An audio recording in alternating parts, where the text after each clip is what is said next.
2월의 마지막 주일입니다. 주 앞에 나와 예배하신 모든 성도님들에게 하나님의 크신 은혜와 평강이 충만하게 임하시기를 바랍니다. 본문 28절 말씀을 제가 읽겠습니다. 우리가 알거니와 하나님을 사랑하는 자, 곧 그 뜻대로 부르심을 입은 자들에게는 모든 것이 합력하여 선을 이루느니라. 이 말씀은 모든 시대 모든 장소의 그리스도인들에게 사랑받는 말씀입니다. 우린 여기서 그리스도인들의 독특한 세계관을 봅니다. 그것은 이 세상에서 되어지는 모든 일들이 만 백성을 구원하시기 위해서 하나님께서 섭리하시고 일하신다는 것입니다. 모든 것이 합력하여 선을 이룬다는 것은 모든 것이 합력하여 하나님의 뜻을 이루고야 만다는 말씀입니다. 보다 넓게 이야기하면 하나님의 나라가 이루어진다는 말이고 하나님의 의가 실현된다는 말입니다. 하나님은 절대로 실패하지 않으시고 반드시 그 뜻을 이루고야 마시는 분이십니다. 우리가 이 믿음을 분명히 가질 때 우리가 살아가는 생활에는 하등의 불평이나 주어의 원망 등이 있을 수가 없습니다. 가령 여기 한 사람이 병들었다고 하십시다. 그분이 하나님 병을 고쳐주실 수 있음 줄 믿습니다 라고 믿는 것은 굉장한 믿음입니다. 신유, 하나님의 치료를 믿으니까요. 그러나 그보다 더 중요한 신앙은 하나님의 뜻이 있어 나에게 이 병을 주셨고 적어도 이 병은 하나님께서 내게 향한 사랑이라고 하는 믿음을 갖는 것입니다. 하나님, 내가 이렇게 하나님 믿는데 왜 내 병 줬습니까? 하나님 계신 겁니까? 그게 아니라 이 병을 통한 뜻이 있다는 것입니다. 그런데 이보다 더 높은 신앙이 있습니다. 그것은 이 질병을 내게 주심으로 보다 크고 놀라운 역사를 이루어 하나님께서 영광 받으시는 일이 이루어질 것이라고 믿는 신앙입니다. 이는 높은 차원의 신앙인 것입니다. 그러므로 합력하여 선을 이룬다는 말은 이 세상에서 되어지는 모든 일이 하나님의 섭리와 경륜 가운데 있음을 믿는 그리스도인의 신앙적인 역사관을 말해주는 것입니다. 이제 합력해 선을 이룬다는 본문 말씀의 의미가 어떤 것인지 하나하나 살펴보며 은혜를 나누고자 합니다. 첫째로 합력해 선을 이룬다는 말이 내포하는 데는 전제하는 말씀들이 있습니다. 첫째로는 모든 것이 하나님께 속했다는 것입니다. 여기 예외가 없습니다. 우리 사람들에게는 우연이 있습니다.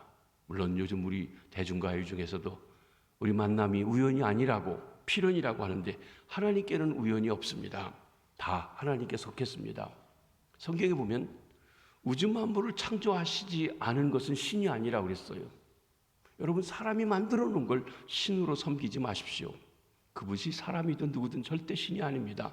우주 만물을 지으신 사람, 누군가에 존재된 것은 결코 신이 아닙니다. 그렇습니다. 여러분, 우리가 하나님을 믿을 때 하나님께서 우주 만물을 지으셨고 역사를 주관하시고 우리도 하나님께로 와서 하나님께로 가는 것입니다. 그러기에 모든 것이 하나님의 손에 있다고 믿는 것이 이 신앙의 기초입니다. 둘째는 모든 것이 구원론적으로 이루어진다는 것입니다. 하나님께서는 당신의 백성을 구원하시기 위해서 이런 일이 있게 하고 저런 일도 있게 하십니다. 우리 근시안으로 볼 때 왜 이런 일이 있냐고 개인적으로 납득할 수 없는 일이 있습니다.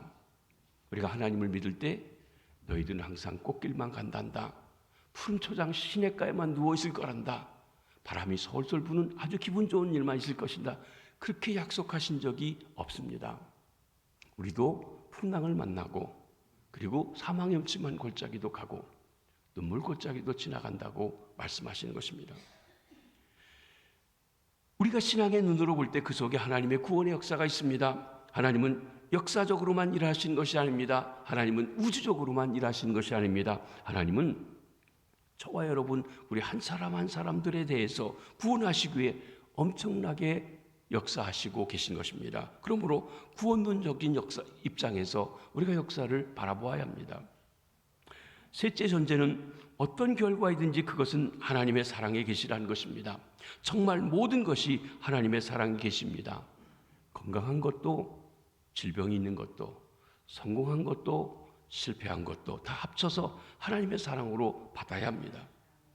예수님께서 풍랑이 심했을 때에도 그 배 안에서 편히 쉬고 있었습니다. 예수님이 탔다고 해서 풍랑이 없는 것이 아닙니다. 세상의 모든 것이 다 하나님의 손 안에 있으므로 풍랑을 통해서도 하나님의 뜻이 역사하고 있음을 아셨습니다. 예수님이 타고 있는 배에 풍랑이 있었기 때문에 예수님이 풍랑을 잔잔케 하실 수 있었고, 제자들이 예수님이 풍랑도 잔잔케 하실 수 있는 분이라는 것을 알고 믿을 수 있도록 교훈하실 수 있었습니다. 즉 하나님의 사랑이 이 풍랑 속에서도 역사하셨기에 그 가운데서 편안히 쉬실 수 있었습니다. 합력해서 선을 이룬다고 하는 신앙을 보여주고 있는 것입니다. 그 두 번째로, 이 같은 높은 신앙에 도달하기 위하여 하나님께서는 우리 돕는 분을 보내주셨습니다. 성령님이십니다. 성령님은 합력하여 선을 이루기 위해 보내주신 협력자이십니다. 보혜사이십니다. 파라클레토스이십니다. 성령님은 우리 연약함을 도우신다고 했습니다. 26절 상반절에 이와 같이 성령도 우리 연약함을 도우시나니, 우리 인간이 가지고 있는 연약함, 피조물이기 때문에 갖는 연약함이 누구나 다 있습니다. 완벽한 사람은 없습니다. 성령의 감화 없이는 신앙적인 역사관을 가질 수가 없습니다. 성령께서 우리와 함께 하시면서 우리를 도와주십니다. 성령님과 우리의 관계는 인격적인 관계입니다. 성령님은 어떤 파워, 힘이 아니라 인격이십니다. 인격과 인격이 만나서 교제하고 대화하고 그를 통하여서 역사하시는 관계라는 것입니다. 그러므로 성령을 받았다고 해서 갑자기 하루아침에 내가 달라지는 것이 아닙니다. 하나님과 나 사이에 성령님이 역사하셔서 인격적인 관계를 통하여 날마다 주님을 닮아가는 것입니다. 그래서 성령님은 탄식하면서 때로는 우리를 도와주십니다. 우리가 목적을 바로 해주시고, 우리의 목적을 바로 해주시고, 우리의 운명을 초월해서 하나님의 뜻을 전해주시는 것입니다. 두 번째, 성령님이 도와주시는 것은 우리 기도를 도와주십니다. 26절 중반절에 우리는 마땅히 기도할 바를 알지 못하나.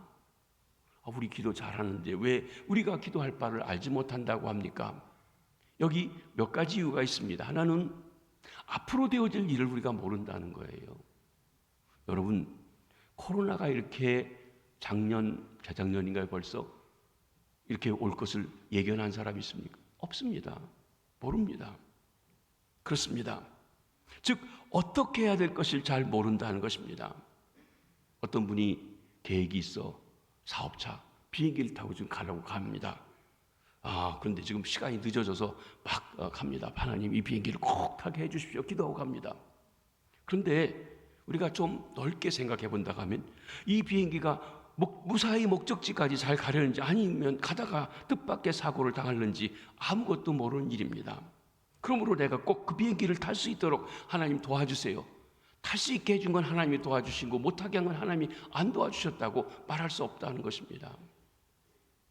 9.11 사태 때 미국의 뉴욕에 있는 월드 트레이드 센터에서 일하는 우리 한국분 장로님이 계셨습니다. 그분의 간증을 보니까 그분이 거기 정한 시간에 가려고 하는데 이상하게 그날 일찍 나오고 다 준비했는데도 길이 막히는 거예요. 기도해서 빨리 가야 되는데, 시간 맞춰 가야 되는데 못 갔어요. 못 간 게 살린 거예요. 하나님이 자기를 살렸다고. 왜? 그렇게 폭파될 그 시간에 자기가 거기 가야 있어야 되는 시간인데 이상하게 늦어져 가지고 못 간 거예요. 꼭 그 시간에 가야 되는 게 아니에요. 가끔 그런 사고들이 있었죠. 비행기 사고 같은 것도. 그 비행기를 타기로 했는데 못 탔는데 못한 게 은혜예요. 네. 꼭 태워만 줘야만 되는 게 아니라는 것이, 우리가 몰라요. 그 사실이 어떤 일이 일어날지. 그렇습니다. 이렇게 앞에 있는 일에 대해서, 1년 후에 대해서, 한 달 후에 대해서 그것은 말할 것도 없고, 여러분, 1시간 후에 내게 어떤 일이 일어날지도 우리가 모릅니다. 그러므로 우리가 꼭 이렇게 해야 되겠다고 하는 계획을 하고 가지만 그렇게만 되는 것이 하나님의 뜻은 아니기 때문에 그렇게 기도한다고 해서 그대로만 되는 것은 아니라는 것입니다. 두 번째, 우리가 왜 기도를 할 바를 알지 못합니까? 우리가 살고 있는 이 환경을 잘 알지 못합니다. 안다고 하는 사람이 있다면 그것은 거짓말입니다. 잘 모르기 때문에 이 시간에 내가 어떻게 하는 것이 최선인지 알 수가 없습니다. 그러므로 하나님 앞에 무엇을 구해야 할지 모르게 되는 것입니다. 세 번째, 우리가 기도할 바를 모르는 것은 내가 축복받을 만한 사람이 못 된다는 것을 내가 알고 있습니다. 냉정하게 내 자신을 하나님 앞에 볼 때 내가 이만큼 했으니 하나님 나 축복해 주세요 라고 하기가 어렵다는 것입니다.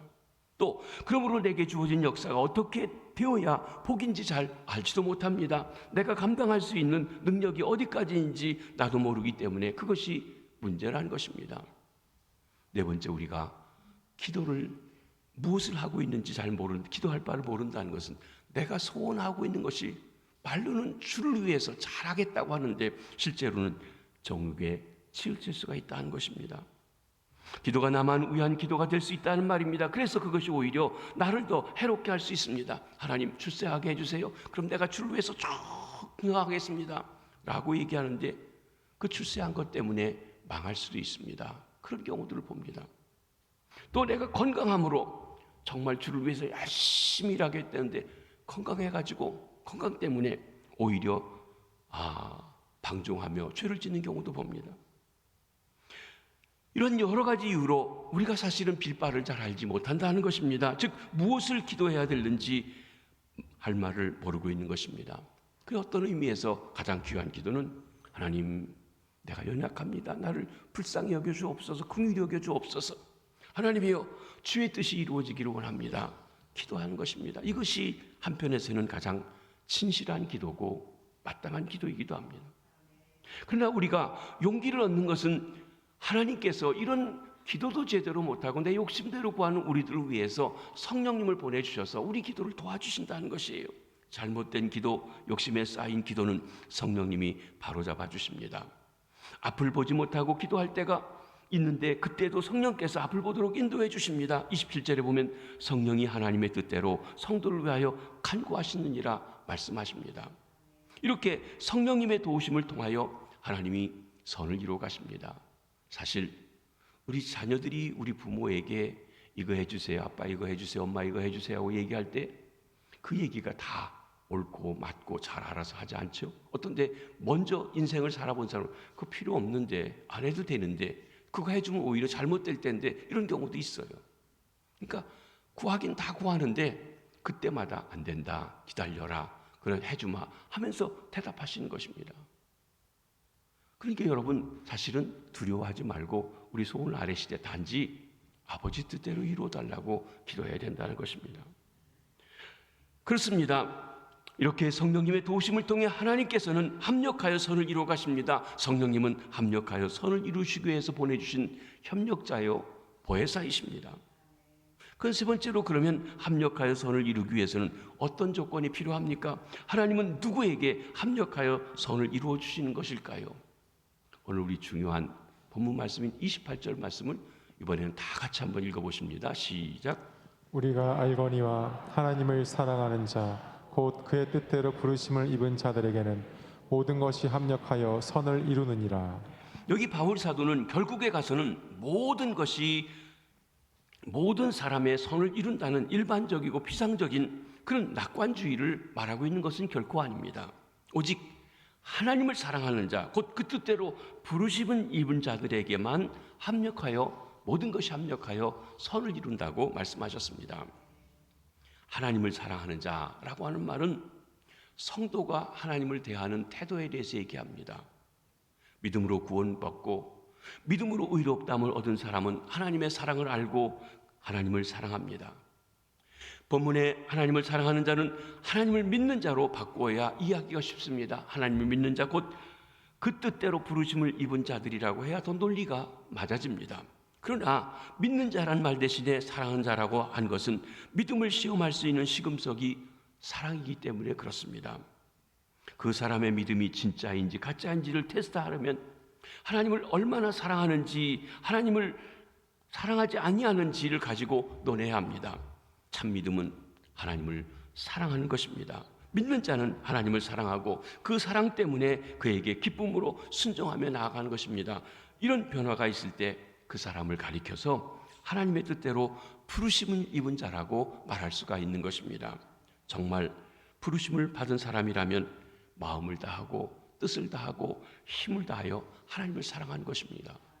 내가 하나님을 얼만큼 사랑하십니까? 그것이 믿음의 크기입니다.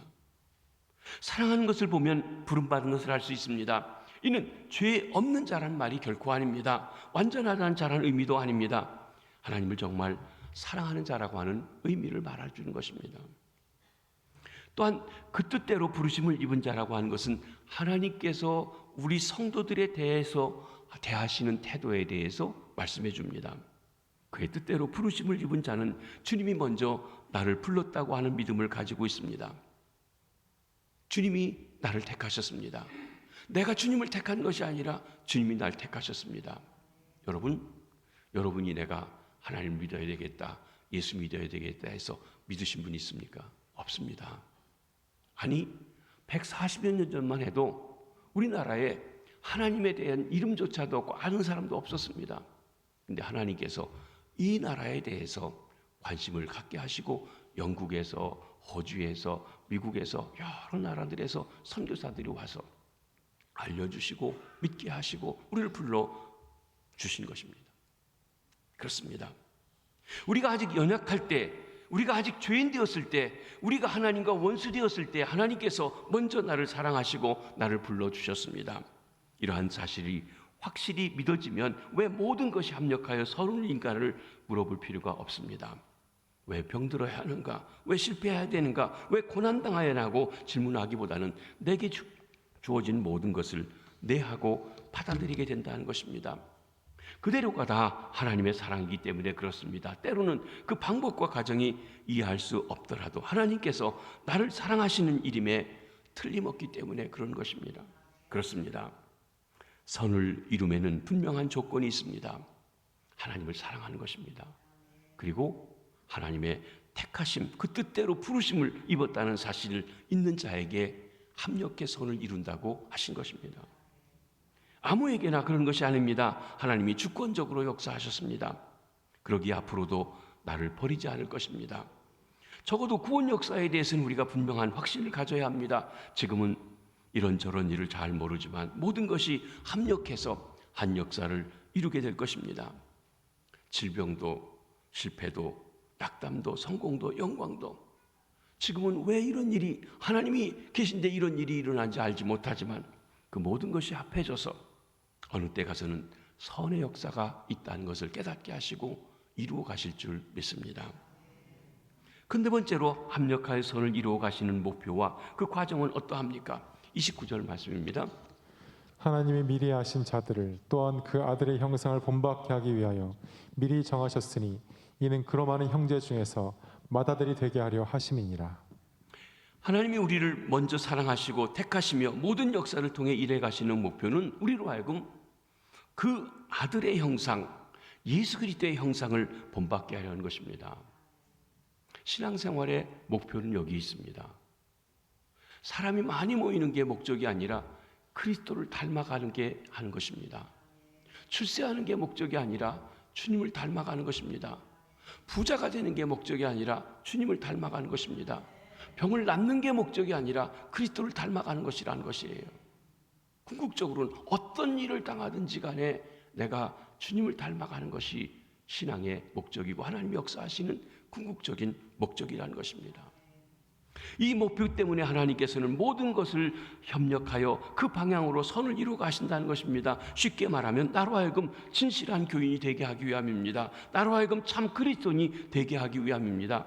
그리스도를 닮은 내가 되게 하기 위해서 이 모든 역사를 이루어가고 계신 것입니다. 그래서 때로는 실패하기도 하세요. 늘 승승장구만 하기만 교만하니까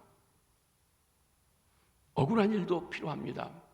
억울한 일도 당하게 합니다. 그래야 주님의 십자가의 의미도 아니까 때라 알아놓는 것도 필요합니다.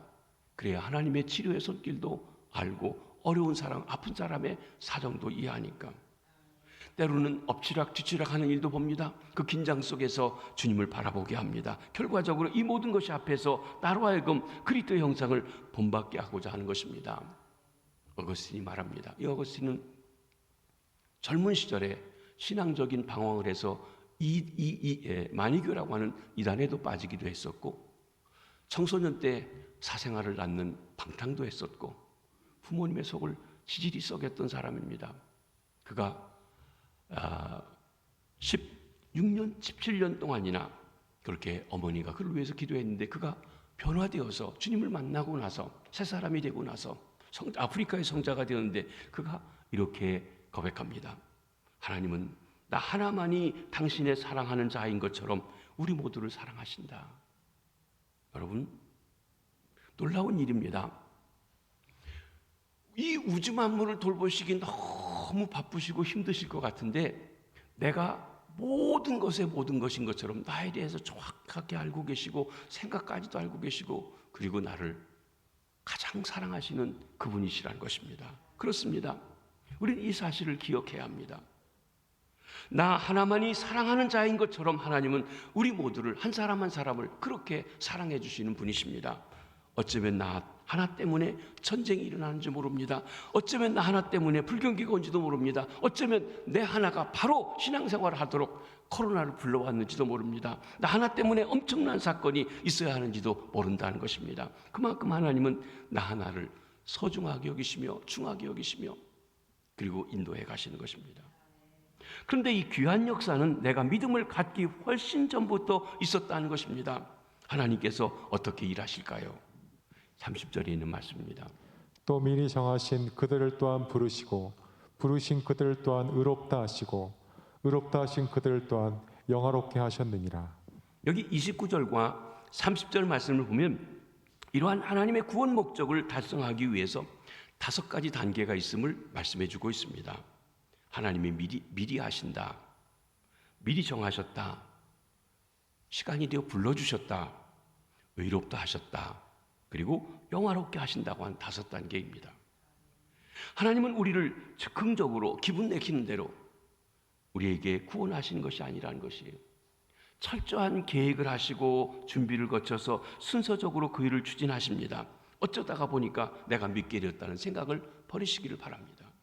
먼저 미리 하신다 그랬습니다. foreknow. 미리 다 알고 계시다는 거예요. 하나님은 나를 아십니다. 내가 하나님을 알기 전부터 하셨다고 그랬어요. 구약성경에 보면 예레미야라든지 예언자들이 내가 어머니 태중에 있을 때부터 그 주님께서 나를 택하시고 아시고 계셨다고 그랬습니다. 내가 하나님을 사랑하기 전에 그분이 먼저 나를 사랑하셨습니다. 내가 이것을 늦게 깨달은 것뿐입니다. 마치 자식들이 부모의 사랑을 뒤늦게 깨달은 것과 마찬가지입니다. 임신하기도 전에 부모는 자식에 대한 꿈을 가지고 있습니다. 우리 아들 낳자, 딸 낳자 그렇게 하면서 말이죠. 잉태하기도 전에 잉태를 하면 애 옷을 사놓죠. 이름도 줘놓고 말이죠. 그리고 태어나면 그 자식을 얼마나 끔찍하게 사랑하는지 모릅니다. 그런데 그 자식은 부모의 사랑을 알지 못합니다. 사춘기가 되면 뭐 이투정 저투정 하면서 엄마는 동생만 좋아해. 동생은 엄마는 큰형만 좋아해. 제가 아들만 둘이 있어서 오빠, 여동생에 대한 얘기를 못하는 건 딸 가진 부모님들이 이해하고 들으시기 바랍니다. 그렇죠. 저희들도 보면 똑같이 사랑하는데 동생은 어렸을 적에 엄마 아빠는 왜 형만 좋아해? 그리고 또 형은 엄마 아빠가 왜 동생만 그렇게 관심하고 그래? 그런 얘기를 한다는 거예요. 그런데 부모가 그렇게 사랑할 것만 자식은 부모의 마음을 알아주지 못합니다. 실패하고 실수하고 결혼하고 아기 낳아보고서야 부모님이 나를 이렇게 사랑하는구나 하는 것을 깨닫게 됩니다. 저희 집 사람이 먹는 게 참 잘 못 먹었나 봐요. 그래서 저희 장모님이 참 먹는 것 때문에 속을 많이 썩었대요. 그런데 저희 집 애들이 큰아들도 그렇고 특별히 둘째 아들이 참 먹는 것 때문에 속 썩었습니다. 그래가지고 이렇게 안 먹는다고. 그랬더니 의사 선생님이 뭐라 그러냐면은 3일을 굶기면 애가 다 먹습니다. 근데 3일 굶겨보니까 진짜 안 먹고 그 다음에 계속 안 먹는 거예요. 떠먹이거나 그러지는 않았습니다. 그래서 얘기를 했더니 장모님이 아이고 네가 그렇게 안 먹어서 속 썩이더니 이제 내 심정을 조금 알겠구나 그러시더라고요. 그러니까 그때까지는 우리가 부모님을 안다고 하면서 잘 알지 못한다는 것입니다. 사랑하는 성도 여러분, 지금 여러분이 하나님을 사랑한다고 뽐내지 마십시오. 뒤늦게 부모님의 사랑을 깨달은 것 같습니다. 하나님께서 그보다 훨씬 먼저부터 사랑하셨는데 늦게서야 이제서야 깨닫게 되신 것입니다. 2000년 전 태초부터 나를 택하셔서 자기 아들을 십자가에 못 박아 죽이기까지 사랑하신 만큼 우리를 사랑하신 것입니다. 에베소 1장 4절에 보면 곧 창세전에 그리스도 안에서 우리를 택하셨다고 하셨어요. 창세전에 하나님은 이 세상을 만드시기 전에 우리를 사랑하시고 준비해 놓으신 것입니다. 그리고 미리 정해 놓으셨다고 했어요. 프리데스티니입니다. 미리 정하셨다는 것은 선택하셨다는 것입니다. 다시 말하면 너는 내 자녀다, 선택하신다는 것입니다. 내가 잘나서, 내가 못나고 선하고 악하고를 떠나서 아무 조건 없이 나를 선택하셨습니다. 여러분, 내 자녀가 내게 있는데 내 자녀의 약점, 부족한 것 있고 옆에 옆집 애가 착하고 더 잘하고 하는 것을 객관적으로 알더라도 누굴 더 사랑합니까? 내 자녀예요. 왜? 내 자녀니까. 단순해요. 내 거니까. 내 자녀니까. 못났어도 내 자녀고 모질라도 내 자녀고 내 자녀를 사랑하는 것입니다. 만약 우리가 하나님 왜 나를 선택하셨습니까? 하고 묻는다면 하나님께서 뭐라고 말씀하십니까? 내가 너를 좋아해서 그랬단다. 그렇습니다. 하나님은 나 자신을 무조건 좋아해서 선택하셨습니다. 여러분이 이 자리에 올 수 있는 것 하나님의 정하심과 선택하심 때문인 줄 믿습니다. 아마 여러분 그럴 거예요. 아이고 목사님 모를 수 있는 말씀, 우리 부인이 얼마나 탁달한지 내가 어쩔 수 없이 끌려왔습니다. 교회 가면 이쁜 처녀들이 많이 있다고 해서 내가 선보러 왔는데요. 예, 여러분이 어떻게 왔을는지 모릅니다. 사실 여러분이 교회에 처음 오게 된 스토리를 보면 나름대로 이야기가 있습니다. 저는 10살 때 초등학교 3학년 때 우리 이모가 저를 데리고 공주성결교회 데리고 간 것이 교회 가게 된 시작입니다. 중학교 2학년 때 박정식 목사님이라는 남전도에 순회전도 하시는 목사님이 우리 교회 부흥회할 때 그때 은혜를 받고 눈물 콧물하며 인격적으로 주님을 만나고 그리고 헌신하면서 내 삶에 주님을 만나는 시간들이 됐습니다. 그러면 그때 처음 주님이 나를 아셨을까요? 아니요. 그때 내가 부름받은 것이지만 그 전부터 알아서 그때 나를 불러주시려고 그 일들을 준비해 주셨다는 것입니다. 그렇습니다. 부르신다는 것, 여러분 이렇게 사랑하는 성도 여러분, 우리의 하나님께서 우리를 정해 놓으셨어요. 하나님께서 여러분을 섭리 가운데 두신 것 감사하시길 바랍니다. 그리고 불러주셨어요. 부르신다는 것 예수님께로 이끌어 주신 것입니다. 하나님의 부르심을 통해 그분의 영원하신 예정은 역사에 적용되는 것입니다. 그분의 부르심은 복음을 통해서 사람들에게 임하게 되는 것을 보는 것입니다. 여러분, 데살로니가서에 보면 바울 사도가 데살로니가 교인들에게 얘기합니다. 사랑하는 성도들아, 너희들의 택하심을 내가 안다. 어떻게 합니까? 표가 있나요? 예, 있습니다. 어떤 표가요? 복음을 전했을 때 받아들이는 걸 보니까 너희들은 택함 받은 자라는 것입니다. 복음을 전해주었는데 똑같이 전했는데 안 받아들이는 사람이 있다. 택함 받지 못했다는 것이에요.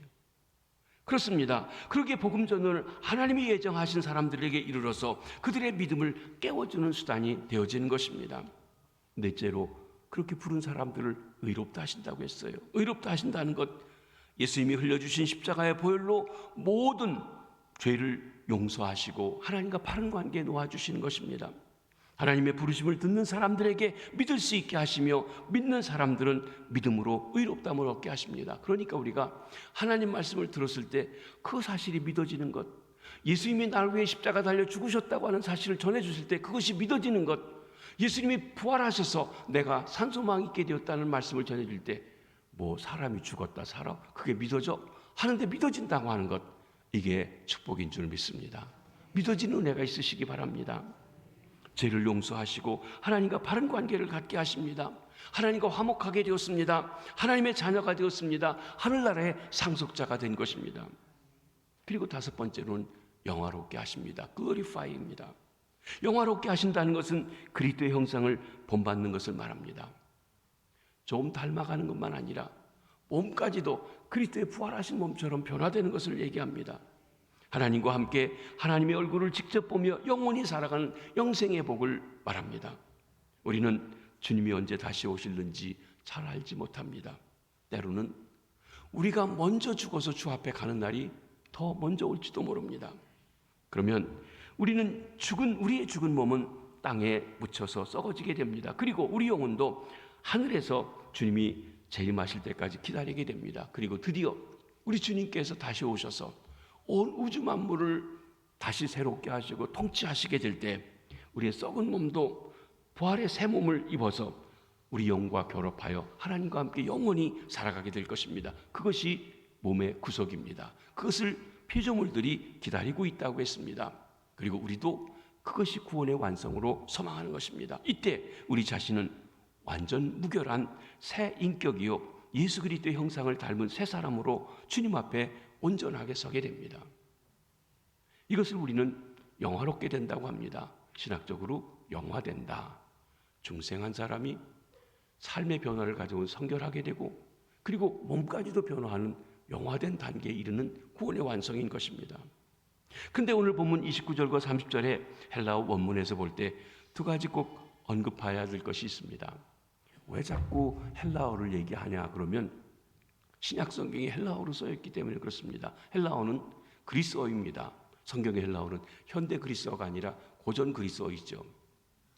BC 300여 년경에 알렉산더 대왕이 세계를 점령하면서 그는 자부심을 가졌습니다.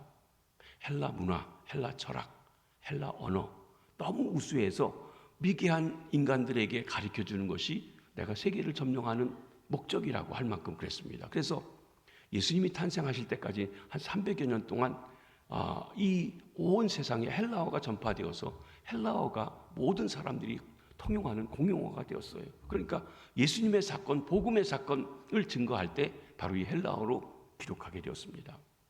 이 헬라어가 갖는 독특한 의미가 있기 때문에 신학교에 가면 성경을 배우고 해석하는 일 할 때 헬라어를 배우고 히브리어를 배우고 하는 일들을 합니다. 여러분에게 필요 없지만 때로는 말씀드려야 될 때가 있습니다. 바로 오늘도 그런 일이기도 합니다.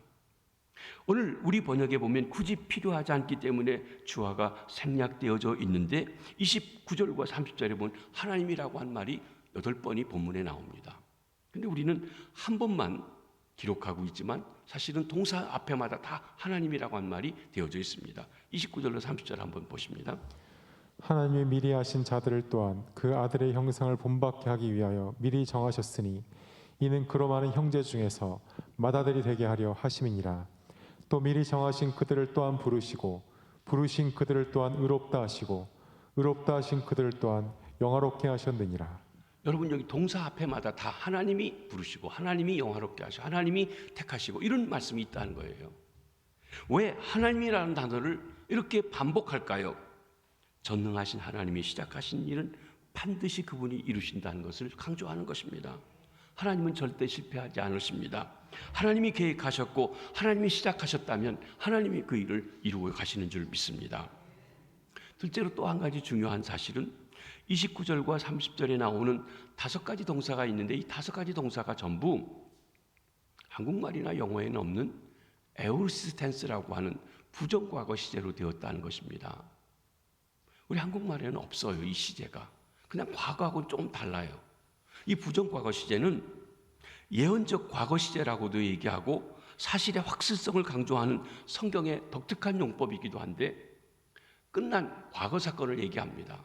그러니까 예수님이 십자가에 달려 죽으셨다. 이건 에오르텐스예요. 한 번에 끝난 것이니까요. 그러나 내가 예수와 함께 십자가에 못 박혔나니 하는 단어는요. 에오르텐스가 아닙니다. 현재형으로 되어 있습니다. 계속 달려있다는 것이에요. 의미가 말은 똑같아 보이지만 의미가 전혀 다른 것입니다. 이런 것처럼 여기에 보면 아셨다, 정하셨다, 부르셨다, 의롭게 하셨다, 영화롭게 하셨다. 이미 성사된 사건이라는 것입니다. 앞으로 될 일이 아니라 하나님 편에서 이미 끝났다는 것입니다. 우리 입장에서 보면 여기 하나님이 나를 아시고 정하시고 부르시고 의롭게 한 데까지는 이해가 돼요.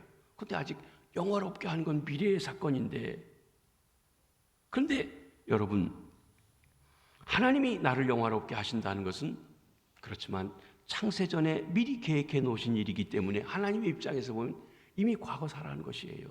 이게 우리가 이해해야 될 부분입니다. 시간을 초월해서 역사하시는 하나님에게는 계획이 곧 완성입니다. 하나님께는 불확실한 미래라는 것이 있을 수가 없습니다. 그렇기 때문에 우리가 외칩니다. 한번 같이 읽어보십니다. 시작. 우리가 알거니와 하나님을 사랑하는 자 곧 그의 뜻대로 부르심을 입은 자들에게는 모든 것이 합력하여 선을 이루느니라. 모든 것이 합력하여 선을 이루느니라.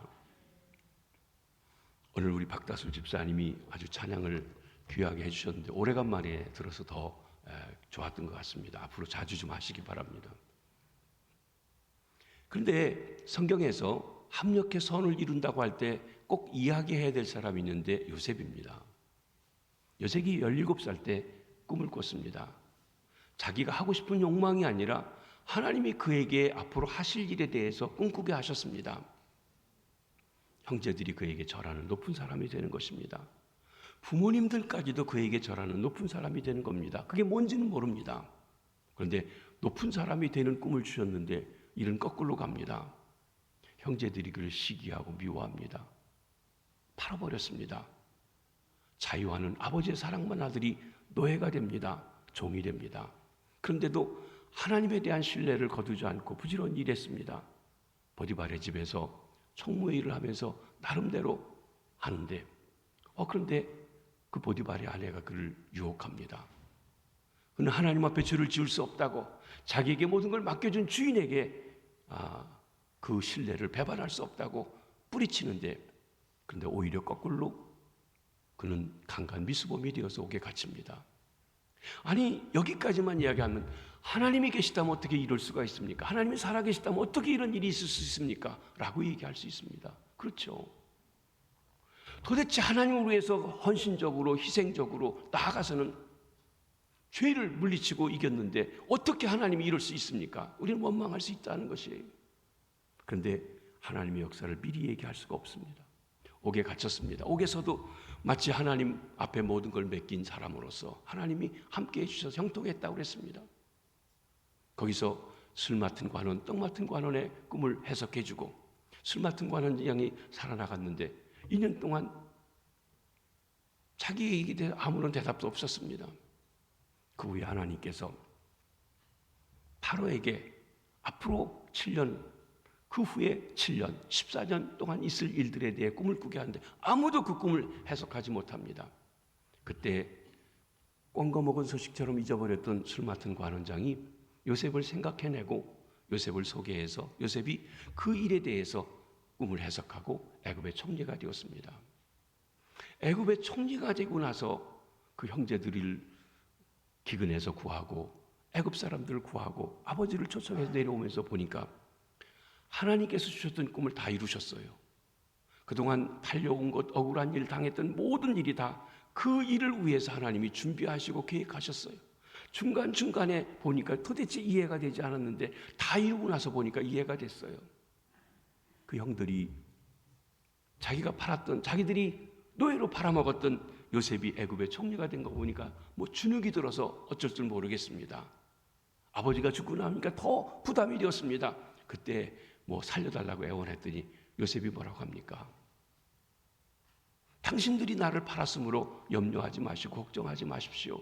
당신들이 팔은 것이 아니라 하나님이 당신들을 구원하라고 나를 먼저 보내셨습니다. 이 사실을 하나님의 관점에서 깨닫고 나니까 그 사람 형제들에게 원수가 풀 일도 없고 자랑하고 뽐낼 것도 없고 그리고 그 일을 통하여 하나님께 영광 돌리고 맡은 사역을 감당했던 것입니다. 합력해 선을 이룬 가장 아름답고 극적인 모습인 것입니다. 결론적으로 합력해 선을 이룬다는 의미가 무엇입니까? 먼저는 근원적으로 근본이 선하게 출발하는 것입니다. 둘째로는 깊은 곳에서 선을 이룬다는 것입니다. 현상에서 보면 악한 것도 있고 부조리한 것도 많고 못생긴 것도 있지만 그것은 겉으로 되어지는 일이고 그 깊은 곳에는 그렇지가 않다는 것입니다. 여러분, 물의 수면에서는 지금 풍랑이 일어나고 있습니다. 그런데 잠수함을 타고 바다 밑에 깊이 들어가면 거기도 풍랑이 일어날까요? 아니요. 그렇지 않습니다. 고요합니다. 잠잠합니다. 밖에 그렇게 풍랑이 일고 요단한 것을 알지 못합니다. 변함없이 한 곳을 향해 흘러가고 있습니다. 이처럼 깊은 곳에서 하나님의 선하신 사랑이 이루어져 가고 있는 것입니다. 셋째로는 이 모든 것이 앞에서 끝에 가서는 결과적으로 반드시 선을 이루고 만다는 것입니다. 그러므로 그래서 그랬구나 하는 것을 알고 하나님을 찬양하고 하나님 앞에 감사할 수밖에 없다는 것입니다. 그 결과로 하나님 앞에 진정한 영광을 돌리게 됩니다. 사랑하는 성도 여러분, 이렇게 볼 때 내가 이해하고 납득할 수 이래만 순종한다면 그것이 어찌 믿음이고 참 순종이라고 할 수 있겠습니까? 잠시 이해가 되지 않더라도 우리는 합력하여 선을 이루시는 하나님의 사랑을 믿고 순종하면 그 오묘한 역사를 깨닫게 될 줄로 믿습니다. 내가 내 사건을 보는 관점에서 떠나서 하나님의 관점에서 그 일을 볼 수 있는 믿음이 있어지시기를 바랍니다. 그리고 이렇게 고백하게 되기를 바랍니다. 우리가 알거니와 하나님을 사랑하는 자, 곧 그 뜻대로 부르심을 입은 자들에게는 모든 것이 합력하여 선을 이루느니라. 기도하시겠습니다.